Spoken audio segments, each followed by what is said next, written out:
So guys, जैसा कि हमने पिछले एपिसोड में देखा कि लुयांग अपने साथियों के साथ विक टावर रिवर पार करने जा रहा था, लेकिन वानिंग वहां गई थी और उसने उन्हें रोक दिया था। किंग जियान वानिंग के साथ फाइट करने लगी थी, जिसका फायदा उठाकर लुयांग और शुयान जाओ यांग पर बैठकर रिवर की दूसरी तरफ जा रहे थे। वानिंग किंग जियान को घायल करके लुयांग को ढूंढने के लिए जा रही थी, पर किंग जियान ने उसे एक फॉर्मेशन में फंसा लिया था। वानिंग ने वो फॉर्मेशन भी डिस्ट्रॉय कर दी थी और वो किंग जियान को मारने वाली थी, लेकिन किंग जियान एक पावरफुल अटैक करके वहां से भाग गई थी। उनके जाते ही एक्वा ओइडेस स्पेल भी अपने आप डिस्ट्रॉय हो गया था, जिससे वानिंग को बहुत ही ज्यादा गुस्सा आ रहा था। फिर अब हम जाओ यांग को देखते हैं। वो लुयांग और शुयान को अपने ऊपर बिठाकर विक टावर लेक की दूसरी तरफ ले जा रहा था। अचानक लेक के अंदर से इविल स्पिरिट बाहर आ जाती है और जाओ यांग पर अटैक करने लगती है, जिससे जाओ यांग घबरा जाता है। वो अपने आसपास एक प्रोटेक्शन शील्ड बना लेता है और उन स्पिरिट को उसके अंदर कैद कर देता है,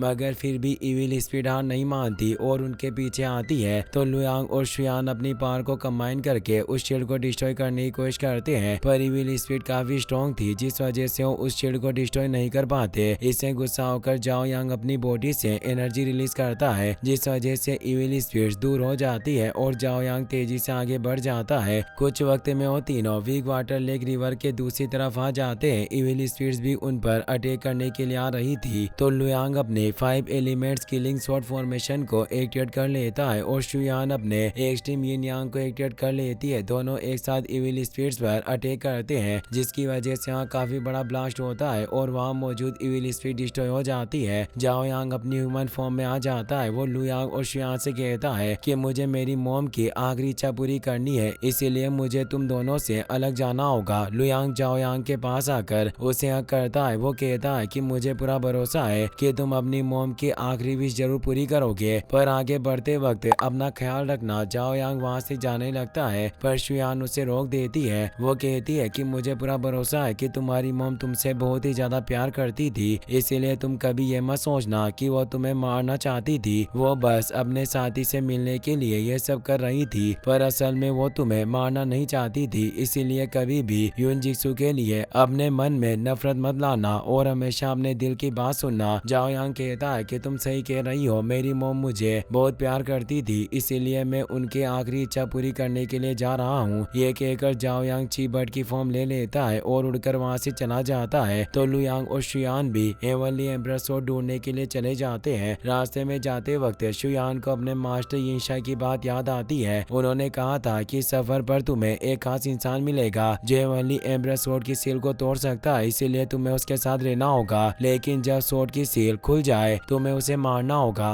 कुछ भी हो जाए तुम उसे हेवनली एम्परर स्वॉर्ड मत ले जाने देना, वरना हम अपना काम पूरा नहीं कर पाएंगे और पूरी दुनिया बर्बाद हो जाएगी। ये सब बातें याद करके शुयान को काफी गुस्सा आता है और वो गहरी सोच में डूब जाती है। वो लुयांग से कहती है कि हम दोनों काफी वक्त से साथ घूम रहे हैं, इसीलिए मैं तुमसे कुछ भी नहीं छिपाऊंगी। मैं भी उसी चीज के लिए यहाँ आई हूँ जिसके लिए तुम आए हो। तुम जानते हो कि हम दोनों को हेवनली एम्परर स्वॉर्ड चाहिए। मुझे खुशी है कि इस बीच हम दोनों ने साथ में वक्त गुजारा और मुझे तुमसे कोई भी परेशानी या दुश्मनी नहीं है, इसीलिए मैं तुम्हें कहना चाहती हूँ कि तुम हेवनली एम्परर स्वॉर्ड का पीछा करना छोड़ दो। इससे तुम सेफ रहोगे और तुम्हें कोई परेशानी नहीं होगी। लुयांग पूछता है कि यह सब करने के लिए तुम्हें मास्टर ने तुम्हें कहा है। शुयान कहती है कि तुम सही समझ रहे हो, ये सब मेरे मास्टर ने मुझे कहा है, मगर तुम फिक्र मत करो, जब तक तुम हेवनली एम्परर स्वॉर्ड लेने के बीच में नहीं आते मैं तुम्हें कुछ नहीं होने दूंगी और तुम्हारी जान को भी कोई खतरा नहीं होगा। लुयांग कहता है कि मुझे तुम्हारी बातें मानने में कोई परेशानी नहीं है, बस मैं तुमसे पूछना चाहता हूँ कि तुम्हें हेवनली एम्परर स्वॉर्ड क्यों चाहिए, आखिरकार उसकी मदद से तुम क्या करोगी। शुयान कहती है कि एक सीक्रेट है और मैं तुम्हें यह सीक्रेट नहीं बता सकती, मगर मैं तुम्हें भरोसा दिलाता हूँ कि अगर मुझे हेवनली एम्परर स्वॉर्ड मिल गई तो उसकी मदद से मैं इस वर्ल्ड को बचाऊंगी और कोई भी गलत काम नहीं करूंगी। मैं जानती हूँ कि तुम भी इसीलिए एम्परर स्वॉर्ड को ढूंढ रहे हो, तो तुम्हें फिक्र करने की जरूरत नहीं है, मेरे पास एम्परर स्वॉर्ड एकदम सेफ रहेगी। लुयांग कहता है कि अगर ऐसी बात है तो मैं वही करूंगा जो तुम कहोगी। इससे शुयान खुश हो जाती है। वो कहती है कि इस पूरे सफर पर तुमने मेरी मदद की है और अब भी तुम मेरी बात मान रहे हो, इसके लिए थैंक्स। ये बातें करते ही वो दोनों आगे बढ़ जाते हैं। फिर हम वानिंग को देखते हैं। वो अभी भी विक टावर लेक के किनारे पर थी। एक्वा ओइडेस स्पेल के डिस्ट्रॉय होने की वजह से उसे बहुत ही ज्यादा गुस्सा आ रहा था, पर किंग जियान पहले से चली गई थी, जिस वजह से वो कुछ नहीं कर पा रही थी। अब वानिंग पर दूसरा कोई रास्ता नहीं था, इसीलिए वो अपनी स्वॉर्ड को एक्टिवेट कर लेती है और वीक वाटर लेक की दूसरी तरफ जाने लगती है, मगर उसके सामने बहुत सारी इविल स्पिरिट्स आ जाती है, जिसकी वजह से वार्निंग को बहुत ही ज्यादा गुस्सा आता है और एक पावरफुल सोर्स स्लेश से उन पर अटैक करती है, जिसकी वजह से इविल स्पिरिट डिस्ट्रॉय हो जाती है। वो सोर्स स्लेश इतना पावरफुल था कि लेक का सारा पानी साइड में हो जाता है और लेक के नीचे से एक रास्ता बन जाता है। तो वार्निंग उस रास्ते की मदद से दूसरी तरफ जाने लगती है। फिर हम जाओ यांग को देखते हैं, वो शीचेन को ढूंढते हुए काफी आगे आ जाता है और युनजिक्सु के फेदर को छोड़ देता है। वो फेदर अपने आप उड़कर शीचेन का स्केलेटन के पास चला जाता है। शीचेन का स्केलेटन देखकर जाओ यांग कहता है कि मोम, क्या आप हर वक्त इसी इंसान को याद करती थी और इससे मिलने की जिद कर रही थी? मुझे उम्मीद है कि अब इनका स्केलेटन देखकर आपके मन में कोई पछतावा नहीं होगा और आप खुश रहेंगी। यह कहकर जाओ यांग युनजिक्सु का फेदर शीचेन के हाथ में पकड़ देता है, जिसकी वजह से शीचेन का स्केलेटन वहां से गायब हो जाता है। तो जाओ यांग भी वहां से चला जाता है। फिर हम लाइफ एंड डेथ व्हील को देखते हैं, वो कई सारी चेन से बंधा हुआ था। अचानक life and death wheel activate हो जाता है और उसके अंदर से बहुत ही ज्यादा पावरफुल एनर्जी रिलीज होती है। उस एनर्जी की वजह से वार्निंग के द्वारा बनाया हुआ रास्ता बिगड़ जाता है और उसमें लेक का पानी आ जाता है। इससे वार्निंग हवा में उड़ने लगती है। वीक वाटर लेक के अंदर की इविल स्पिरिट अपने आप डिस्ट्रॉय हो जाती है और बची हुई स्पिरिट्स वार्निंग पर अटैक कर देती है। इससे वार्निंग को कुछ समझ नहीं आता कि यह सब क्या हो रहा है। वो तेजी से इविल स्पिरिट्स से दूर जाती है और अपने स्वॉर्ड स्लेश से उन्हें डिस्ट्रॉय कर देती है। तभी लेक के अंदर लाइफ एंड डेथ व्हील बाहर आता है और व्हील के अंदर से शीचेन बाहर निकलता है। उसे देखकर वार्निंग चौंक जाती है। शीचेन कहता है कि ओनली सीक्रेट का मतलब निकल गया है कि अब कोई भी डेथ और लाइफ नहीं है। किसने सोचा होगा कि यह लाइफ एंड डेथ व्हील को जगा देगा? वार्निंग कहती है कि मरने के बाद भी तुम मेरा मुकाबला करने के बारे में सोच रहे हो। क्या तुम अपनी बॉडी के साथ अपनी सोल को भी डिस्ट्रॉय करना चाहते हो? तुम्हारे पास अपनी सोल को डिस्ट्रॉय होने से बचाने का एक मौका था, मगर अब जब तुम उसे भी डिस्ट्रॉय करना चाहते हो तो मैं तुम्हारी विश पूरी कर दूंगी। शीचेन कहता है कि इससे कोई फर्क नहीं पड़ता कि मेरी बॉडी डिस्ट्रॉय हो जाए, मैं अपनी आखिरी सांस तक तुमसे फाइट करूंगा और तुम्हें मार कर ही रहूंगा। ये कहकर अपने स्पीयर को अपने पास बुला लेता है। वार्निंग कहती है कितने दिनों तक मरने के बाद शायद तुम पागल हो गए। क्या तुम्हें सच में ऐसा लगता है कि तुम अकेले मेरा मुकाबला कर सकते हो? तभी युनजिक्सु की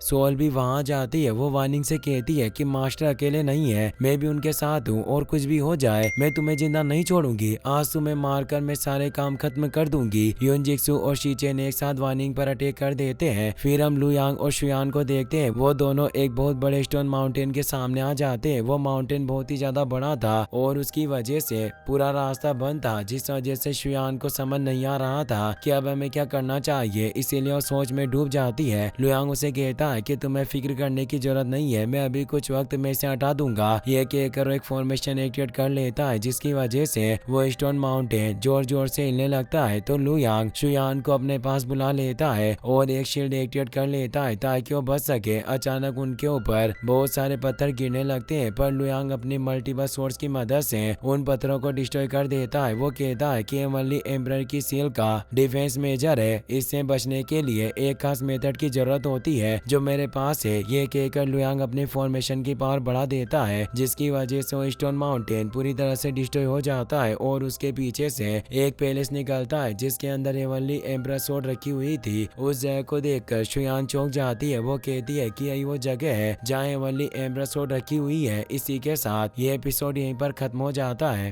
गाइस, अगर आपको वीडियो पसंद आया हो तो इस वीडियो को लाइक करने के साथ साथ चैनल को सब्सक्राइब जरूर कर लेना। मिलते हैं नेक्स्ट वीडियो में।